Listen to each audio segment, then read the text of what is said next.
Joy Hind dear aspirants, welcome to the root of success. Root of success YouTube চ্যানেলে তোমাদের সকলকে স্বাগত জানাই। তোমরা যারা আমার চ্যানেলে রেগুলার ফলো করো, তোমরা দেখেছো আমি ডব্লিউপি কনস্টেবল এবং কেপি কনস্টেবলে তোমাদের যে ইন্টারভিউ এবং বিভিন্ন বিষয়ে আমি তোমাদের যথেষ্ট পরিমাণে সাহায্য করার, নিজের সাধ্যমতো সাহায্য করার তোমাদেরকে চেষ্টা করছি। তোমাদের বিভিন্ন গাইডলাইন আমি যতটা পারা যায় তোমাদেরকে করার চেষ্টা করেছি। এখন নিয়োগ প্রক্রিয়া একদম অন্তিম লগ্নে এসে পৌঁছেছে। তোমাদের রিটেন টেস্ট, মাঠ, ইন্টারভিউ সমস্ত কিছু কমপ্লিট হয়ে এখন তোমরা অপেক্ষার প্রহর গুনছ যে কখন তোমাদের ডব্লিউপিতে যে ওয়েবসাইটে তোমরা রেজাল্টটা দেখতে পাবে। এই পরিস্থিতিটা কি যায় সেটা আমরা খুব ভালো করেই জানি, কারণ আমরাও একসময় এই দিনটা পার করে এসেছি। তাই তোমাদেরকে আমি বারবার বলছি, বেশি চিন্তা করো না। রেজাল্ট কবে আসতে পারে সেটা বলবো, চেষ্টা করব বলার।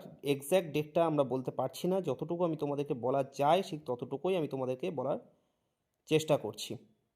দেখো, রেজাল্ট খুব শীঘ্রই কিন্তু প্রকাশ হতে চলেছে, এটা কিন্তু বারবার বলছি।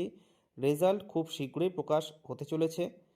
নিজের প্রতি ভরসা এবং বিশ্বাস রাখো। যে পরীক্ষা তোমরা দিয়ে এসেছো আর এখন কিছু করার নেই, তাই বেশি টেনশান না করাটাই আমার মতে বাঞ্ছনীয় এবং বেটার হবে তোমাদের জন্যে। ডিআইবি ভেরিফিকেশনের জন্য কি কি ডকুমেন্টস লাগবে সেগুলো আমি তোমাদেরকে বলেছিলাম এবং বলে দিয়েছি। ডিআইবি ফর্মটাও আমি তোমাদেরকে বলেছি কীভাবে ফিল আপ করতে হবে। তোমরা অনেকে বলেছো যে মেডিকেলে ডব্লিউপিতে কী হয় সেই সংক্রান্ত একটু বললে ভালো হতো। আমি চেষ্টা করব যত দ্রুত সম্ভব মেডিকেলে বিষয়টি তোমাদের সামনে আলোকপাত করার। মেডিকেলে কি কি করতে হবে, কিভাবে কি টেস্ট হয় এবং কোথা থেকে তোমরা টেস্ট করাবে সেই বিষয়টা আমি তোমাদেরকে বলার চেষ্টা করব খুব শীঘ্রই। এখন যেটি বলছি যে রেজাল্ট কিন্তু তোমাদের খুবই দ্রুত কিন্তু প্রকাশ হতে চলেছে। আজকে 17 তারিখ পার হয়ে গেছে, কালকে 18 তারিখ মহামান্য হাইকোর্টের কাছে একটি শুনানি আছে, সেটা তোমরা জানো। এখন দেখা যাক। তবু বলছি যে আমি তোমাদেরকে কেসের বিষয়টা নিয়েও বলেছিলাম যে যে কেসগুলো দাখিল হয়েছে মহামান্য হাইকোর্টে এই নিয়োগ প্রক্রিয়া সংক্রান্ত বিষয়ে, সেই কেসের বিচার্য বিষয়ের জন্য তোমাদের রেজাল্ট কিন্তু আটকে থাকার সম্ভাবনা কিন্তু অত্যন্ত কম। তাই সকলকে আমি আশ্বস্ত করার চেষ্টা করছি যে তোমরা নিশ্চিন্তে থাকো, রেজাল্ট কিন্তু খুব তাড়াতাড়ি প্রকাশ হতে চলেছে। তোমরা পিএমটি পিইটিতে তোমরা কোয়ালিফাই করেছো, তোমরা রিটেন টেস্ট তোমরা জানো যে কত তোমরা পেয়েছো। ওয়েবসাইটে দেখোনি, কিন্তু নিজেরা হিসাব করে আমি আন্দাজ করতে নিশ্চয়ই আন্দাজ করতে পেরেছো যে তোমরা কত পাচ্ছ। ইন্টারভিউ দিয়ে এসেছো, তাই রেজাল্ট নিয়ে এখন আর কিছু করার নেই। যেটা ফল হবে সেটা তোমরা দেখতেই পাবে। তাই সকলকে বলছি, অপেক্ষার প্রহর আর বেশি গুনতে হবে না।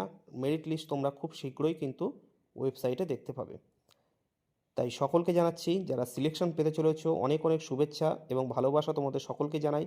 যারা সিলেক্ট হতে পারবে না ভেঙে পড়বে না, কারণ সামনেই কিন্তু কেপি কনস্টেবলে কিন্তু পিএমটি পিইটি তারপরেই কিন্তু শুরু হয়ে তার নিয়োগ প্রক্রিয়া কিন্তু শুরু হবে।